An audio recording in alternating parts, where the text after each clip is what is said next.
hosting an online auction with some personal items that my loyal fans can bid on. I'm raising money for some legal problems I'm having. Our first item is this All About Me poster that I made in kindergarten. If you can notice right there, I wanted to be host of Temple Tonight when I grew up. So kids, dreams do really come true if they're within reason. Let's start the bids at $200. Anybody for 200?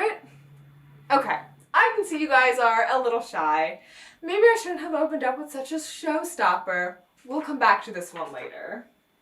You know it. You've done it while ignoring your teacher. Here is my very first drawing of the cool S. Let's start the bidding at an easy 65. Anybody for 65? Oh, come on, guys. Don't be shy. How about your local late night host?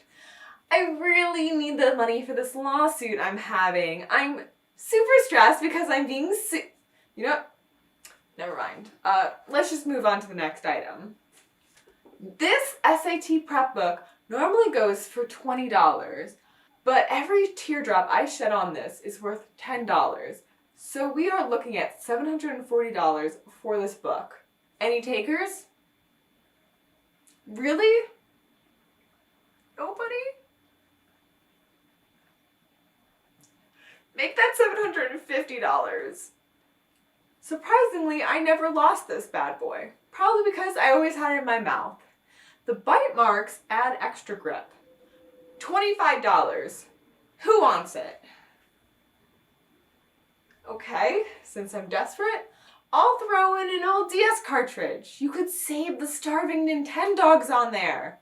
Remember my lawsuit? If anything happens to me, it's on you. I painted this masterpiece in 2011 on the eve of Kate and William's royal wedding. Fine art tends to be pretty expensive, but I'll let this original piece go to one lucky fan for $150. Okay guys, listen. I got into a little bit of a sticky sitch recently. I wrote this fantastic essay for the final for my capstone class dedicated to Adam Driver, which I'm now wrongly being accused of plagiarizing. AO3 writer Driver Miss Daisy alleges that I copied one of the chapters from her 34,000 word fanfic, Adam's Screwdriver. The book is about... Actually, I can't describe what the book's about. Forget Driver Miss Daisy. The FCC will be all over me. So you see, I'm a little strapped for cash. Please keep that in mind while I show you this next item.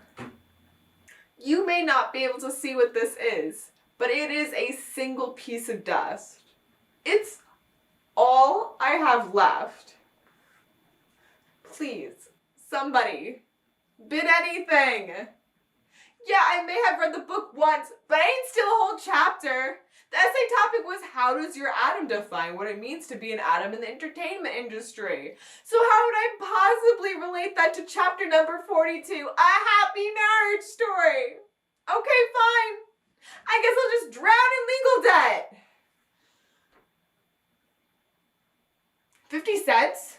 Perfect. That's the exact amount the lawyer on Craigslist was asking for. See you in court, Driver Miss Daisy. Welcome back to Temple Tonight. Let's take a look at some of the latest headlines. An American trash can washed up on the shores of Ireland. I mean, I know Temple has had a little trouble with the news recently, but they didn't have to write about the study abroad program this way. Arby's is making headlines after releasing French fry flavored vodka in both the crinkle cut and curly cut flavors. This was after they made the stark realization that nobody eats their food sober. This is also a big win for most Americans who can't decide if they want heart disease or liver disease. Police in South Carolina had to catch a loose hog that was blocking traffic named Papa Pig. Pig experts theorized that this was a desperate attempt to steal the spotlight from Peppa, but we all knew that never was going to work. Ollie, a golden doodle therapy dog, is helping kids at a San Diego hospital get over their fears of getting the COVID vaccine. Meanwhile, James the cat just knocked over an entire shipment of Pfizer vaccines. A Cleveland bank heist mystery was solved after 52 years. True crime junkies everywhere say they could have solved it earlier if the story was gorier and interesting enough for a 10-episode podcast. Portugal has made it illegal for bosses to contact their employees outside of working hours. Unfortunately, there's no way for the country to stop overbearing managers from showing up in their underpaid employees' nightmares. A recent story has said that the SpaceX crew will be stuck using diapers for their return home because their capsule's toilet is broken. It was hard-hitting news for the crew to hear, seeing they had just eaten Taco Bell in celebration of their return. Finally, by the time this episode airs, Kim Kardashian and Pete Davidson will hopefully still be a couple. This means that not only do nice guys finish last, but guys who shower are also doing just as bad. That's enough news for now. We'll be back with more Temple Tonight. Welcome back to Temple Tonight. December is National Toys and Gift Safety Month, and I've always had a passion for playing it safe. Here to discuss the history of toy safety is head of the Philadelphia Play and Fun Committee, Dr. P. Pudding. Hello, Dr. Pudding. We're live. Hello, can you hear me? Is this thing on? Is the Google working? Yes. Hi, Dr. Pudding. Thank you so much for coming on to the show. Show. I was told this was a conference. The Philadelphia Megan Fun Kickin' Radical Comedy Conference. Yeah, you're part of our show. Welcome to Temple Tonight. Oh, I see. Yeah. So I wanted you to talk about the history of toy safety. First, can you go over what qualifies you to be such an expert on having fun with toys? Yeah, well, I got my bachelor's in playtime from the University of Pennsylvania, and then I got my master's in toy and fun engineering from Yale, and finally I got 2 PhDs in silliness and in goofiness from the University at Glasgow. Wow, and it definitely shows. You really know your stuff. So what made you start working in toy safety? Well, when I was younger, all my cousins had the fake doctor kits. They all wanted to be doctors. Oh, that's so cute. It was cute until they started performing surgeries on the hamster. Now, it wasn't too bad, fix the nose, fix the mouth, cosmetic stuff. A girl's got to do what a girl's got to do. Before you know it, in the middle of the night, they would sneak into my uncle's room and perform full lobotomies. Whole brain shuffled up using just the little plastic silly scalpels. Everything was good. The first 2 worked. He seemed to be doing pretty good.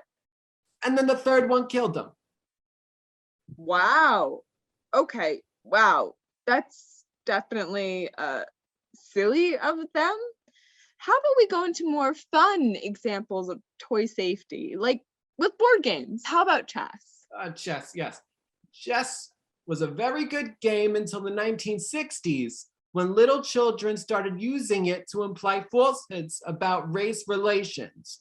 Now, okay, no, let's please steer away from that. I had some child-friendly cookware when I was little. I know that's had a very complicated history. Yeah, my niece and nephew used to always play with the little child cookware. Do you know how many children have died from food poisoning because of child cookware? Oh my God, are you serious? How many? I can't tell you that. The Philadelphia Fun and Play Committee is a top secret government agency. It is a tasty burden that we must all bear. Okay, fine. Let's move on to Barbie. Barbie. Oh, we all love Barbie. As we all know, the 2008 financial crisis created a boom in divorce rates across America. Many children cope by projecting the collapse of their parents' marriage through the Barbie dolls and the Ken dolls. Yeah, I don't really want to talk about that right now. I just wanted to talk about how children's toys are safe. Before we end, can you at least mention the new line of building blocks that are about to hit the shelves? Oh, yes! The new bureaucratic building blocks are designed for children aged 3 to 99 and are dedicated to teaching them about building safety and abiding to the increasing strictness of infrastructure laws. Oh, wow. Sounds so fun. Tell me more. As we all know, we can't have our infrastructure without our forms. First, they need to apply for the building permit. Then they need to fill out their name, their social security number, their marital status, their history of home ownership, the contact information of previous employers, the contact information of previous landlords, criminal records.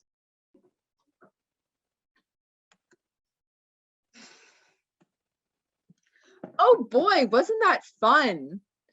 It'll be hard to top that, but we'll try. When we come back with more Temple Tonight. Before we start the next segment, I just wanted to let you all know that Damien the Squirrel says hi. In case you forgot, I interviewed him last month on my Instagram Live for my environmental science project. It was my most popular video. I had 15 viewers tune in, not even counting my parents. Maybe I should have him on the show soon. For our next segment, I will be taking phone calls from viewers telling me their favorite spots to eat on campus and explaining why it sucks compared to my favorite spot, Edith's Egg Factory. My favorite spot is Erin's lunch truck. The food is great, reasonably priced, and Ali's the nicest man in the world. That sounds great, but not nearly delicious as a hard-boiled egg. It's hard, it's boiled, it tastes like an egg. What's not to love? It has that classic sulfur smell. Time for our next caller. Wait. Before you hang up, say hi to Damien the squirrel for me. Oh, okay. Will do. My favorite spot is Tired Tony's Tacos. Yeah, not as good as an egg, whatever. How is Damien? He's doing great. Enough of this egg business. Will Damien ever be on the show? Why are you denying us Damien? My life hasn't felt complete since I last saw Damien. Maybe Damien will be on the show sometime. I'll have to check his schedule. Nobody cares about your show. Bring back Damien the squirrel immediately.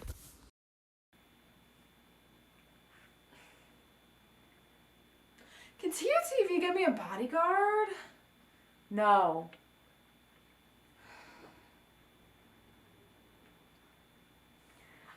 I'm so sorry that... Oh, it's okay. It's just part of the business.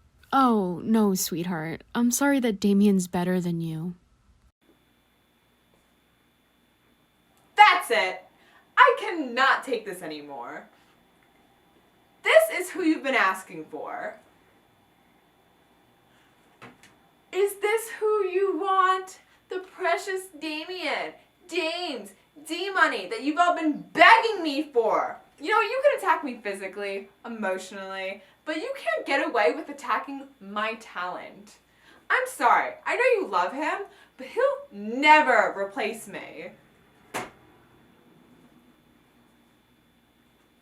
What do you want? I'm in the middle of a crisis. What did you do? What did you have against Damien? He was such a kind soul. What? Did you kill him over a hosting gig? I'm calling PETA. No, please, I cannot handle another lawsuit. Cut the camera. All right, so I'm here with Claire. And Jovan. Olivia. Kristen. And Madeline. Kira. Jesse. Shane Freinas. Shane Vernice. Yes. Kadir. Eddie? Alyssa. And Elissa. All right, so I'm here with Will today. Will, how you doing? I'm doing great. How about yourself? I'm doing all right. Are you stressed out with finals and break coming up? Of course, yeah. Which is why we're asking people today what your favorite place to cry is on campus. Ooh, Probably the library. We have been going into like study rooms a lot in Charles, and I feel like that's a great place to cry because you have a little bit of privacy. It's a very quiet place. You're not disrupting others' learning. I would hope not. I assume that everyone else is kind of crying too. What is your favorite place to cry on campus? Probably my dorm room. Definitely my dorm. Specifically the shower. Sometimes my bedroom. I get stressed out and then it's like, oh my god, I'm at my desk. That's what to get a little teary-eyed and everything. I'm under the covers, like in a ball. Whatever building I'm in, the bathroom, in a stall. And do you take like cold showers or hot showers? Like a medium temperature, warm, not too hot. That's very important. You don't want to dry out the skin. I would like to cry on top of the new terrace up on top of Richie's Center. Crying in the conference rooms up there, 206 and 207, are fantastic. Sometimes on some fraternity stoops, some tears are shed. I usually go in my truck if I'm like really stressed and just sit there and just think about things. So your truck. Do you cry about like the nightmarish commute here, or how much do you have to pay for parking? At around 9 o'clock at the bell tower, it's dark outside. I can put my headphones in, blast some like Folklore by Taylor Swift, and just let all of my emotions out. I would say walking right down that beautiful Paulette Leocoris walk, headphones in, looking at the autumn leaves falling down like into pieces into place. And I can picture it after all these days. Yeah. Listening to Taylor's 10-minute version of All Too Well. Me too. Don't hate me, I don't listen to Taylor Swift. That's fine. That's fine. That's actually the second Taylor Swift answer we've gotten. Are you guys crying about boys? Yes. Absolutely. We played SZA and cried, so that was fun. That's pretty valid. What do you guys cry about?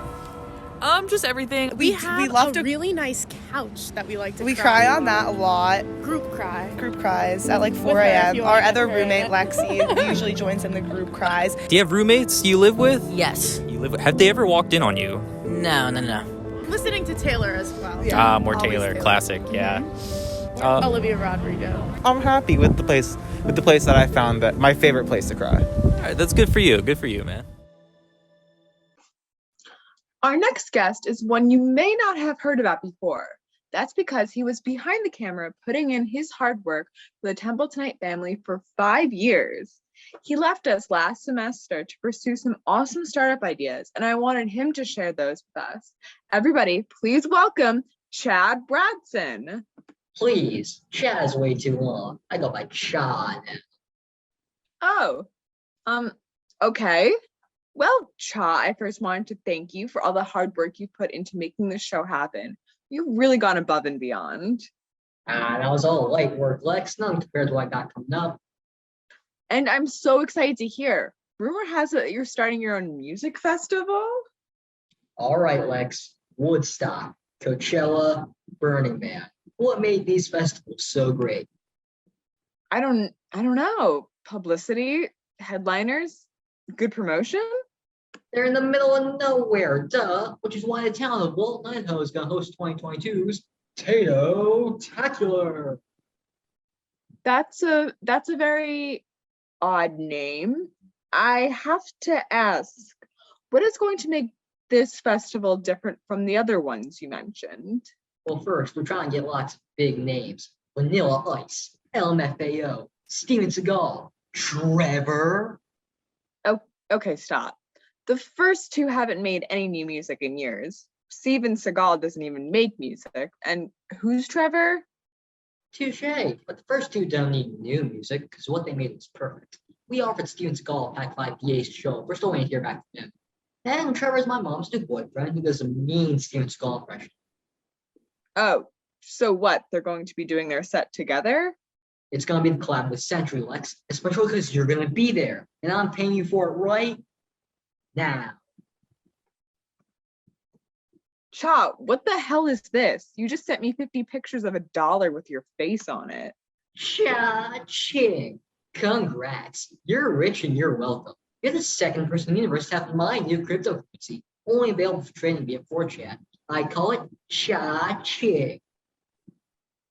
Cha, I don't even know where to start. You've written for this show for 5 years and you couldn't think of a more clever name. You know what a cash register sounds like? Yeah, Cha, I know what a cash register sounds like. I'm not going to do any more lead-ins, okay? I wanted you to talk about how you're starting to go into the meal prep industry but now I'm very scared. I don't want to just get into the meal prep industry. I want to be the king of meal prep. Nay, it's God. I think we gave you way too much confidence while you were working on the show. All right, Lex, picture this. Just an average Saturday morning in my mom's basement, eating a cheeseburger, watching this awesome violent nature documentary. One of the scenes featured a lion chasing down an old gazelle for lunch. It really made me think, is our food too processed? Like, there's the lion getting to me right from the source. And then there's me, in my underwear, eating a pre-made burger that my mom put in the microwave for like 2 minutes. You know, maybe we need to rethink our consumption habits. Wow, Cha, that's actually really interesting. So tell me, will your service deliver more like Paleolithic caveman diet style meals? Oh no, that's way too hard. It just sends you prepackaged expired ingredients. Expired ingredients? Yeah, Lex, expired ingredients. That lion didn't know how old its meal was, and quite frankly, neither should you. You're going to give your customers food poisoning, Cha. Maybe even worse. The FDA will never approve of this. The Food and Drugs Administration can suck it. We've already sold 1,000 boxes. You idiot! You put it to market? Where'd you even get the funding? Did you just give me more? Cha-ching. That's hush money. Hush money? Yeah, it's when you have to pay people to be quiet about something. You have to do it a lot when you're an entrepreneur like I am. You would get it if... No, I think I get it. Thank you so much for coming on this show, Cha. Wait. I just want to ask, in case no one picks up on my awesome ideas. Are there any positions that I could pick up on the show next semester? Cha, you graduated last year. Please? I'm so sorry that the guests on this episode happen to really suck. If anybody knows how background checks work, please let me know. Maybe we should start using them. Anyways, we'll be back with more Temple Tonight. Welcome back to Temple Tonight. Today, I'm joined by Vernon Ruffin, aka Keith from Up the Block. He is the co-founder and chancellor of the Philadelphia Comedy College. Thank you so much for joining. Hey, thank you for having me, TUTV. Yeah, of course. Shouts out to the Temple universe and everybody out there. Thanks. So tell us a little bit about the Philadelphia Comedy College. Okay, so Philadelphia Comedy College is a 10-session course on the art, the business, and the science of stand-up comedy. And our instructors, including myself, Ray Gordon, and some guest speakers that we have come through, have credits from your favorite stand-up comedy platforms, everything from Def Comedy Jam to Comedy Central, Comic View, also Netflix, Hulu. So you're learning from people who are actually working now. And our students come from all walks of life, and they come in. They also get a couple of different sessions on marketing, on improvisation, and also wellness and meditation and a bunch of other things like that. All of our students, when they graduate, and they do the 10-session course, so they get professional pictures, they get a bio, they also get a reel of their graduation performance. Our graduation shows are always sold out. They're at Punchline Comedy Club, and then they, they get a video reel of their graduation performance with a little intro and an outro, so that when they graduate, they can hit the ground running and start getting opportunities. We've graduated over 80 students. When we graduate this class that just ended last week, we'll have graduated about 90 people. Most of our students still work in stand-up comedy or produce stand-up comedy, but it's not just for people who want to be the next Kevin Hart. So that's what we provide, an educational experience in stand-up comedy, and our slogan is "Your future and funny starts here." Yeah, wow, that's really cool. And you guys, you do a little bit of everything too. I'm curious, how did you kind of come up with this whole system? How did you know what to include? What's your backgrounds? How did this all come to be? Well, I knew what to include because our motto at Ruffin Vision is we don't produce or create anything that we wouldn't buy ourselves. Okay, so looking at other cities that had institutions like the Groundlings in Second City, I I always looked at it like Philadelphia needed something, right? And when I graduated high school, if there was a college for comedy that was functional and progressive, I definitely would have went. Not saying I wouldn't have went to regular college, but I definitely would have took the 10 sessions to get started in stand-up comedy. So I sat and I thought and I said, you know what, there needs to be a functional school for people who want that stand-up comedy experience. You know, we already had a relationship with Ray Gordon. He had already been teaching classes for years. And he's kind of the mentor for Kevin Hart, Michael Blackson, myself, a lot of big comics in the city who we gave the first chance to get on stage. And we talked to him and told him my idea. He loved it, and we've been rocking and rolling ever since. I think that we get so many people coming back because of the quality of education. You know, we consider them wisdom workshops. Like the things that we teach are things that we went through. So that's where the idea came from, the fact that I thought it was needed. There was a lot of times in my stand-up comedy journey that I got blocked or I didn't know something and I wish I had a mentor. Sometimes you run into people that give you the wrong information. So we just wanted to create an institution where people could get the right information. What is like the most important, I think, piece of information that you think people take away from the course? I think the most important thing that they take away is being able to speak their truth. You know, facts are what actually happened. The truth is how you feel about what happens. So the greatest thing about stand-up comedy, I feel like you can't do it unless you are, for lack of a better term, naked with clothes on. You have to be able to bear a part of yourself. So we've been able to see people go from either being shy or not being able to step all the way into their greatness to when they're at graduation, they're speaking their truth, they're stepping into the light, they're stepping into their greatness, and they're giving their perspective. So I think that's the biggest takeaway from it, to be able to step into your greatness and speak your truth. Yeah, it's good. Do you like, when people come in, like what's usually their experience level? Do you get a lot of beginners? Do you get people who want to, like, they already have the skill and they want to like just work on it more? Yeah, we get everything. We get everything. What we do is, I mean, the main crux of what we do is we get you to where you have a 5 to 7 minute original set. There are people who never did stand-up comedy before that come inside of our class to do this.